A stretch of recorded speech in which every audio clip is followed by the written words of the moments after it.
I also learned this trick on how to cut lemon wedges from a bartender. And it's the biggest mistake that people make when they're making lemon wedges. Let me show you. It's not a huge thing. I think it's a huge thing, but hey, you decide whether it's a huge thing or not. Okay, what people do, and maybe you're probably guilty of this. I was until I learned the trick. You have a whole lemon, right? And you want to make lemon wedges. Don't do it. I'm going to show you something else first.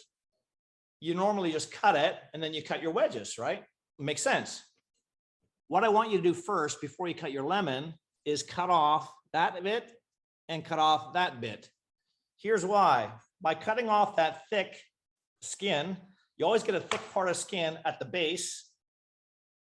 Okay. And you always get a thick bit of skin at the point, right? Cut off those bits first.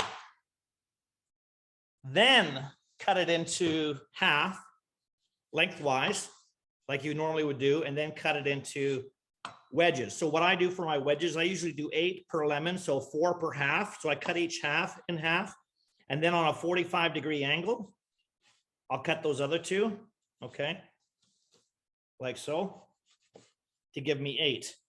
And the reason why, oh, sorry, now you can see, let me do that again for you. So cut the half in half, and then I do 45-degree angle to cut those in half. And the reason why we cut off those bits of skin, thick skin at the end, it gives it less resistance for you to be able to squeeze this and get a lot more of the juice out over your dish.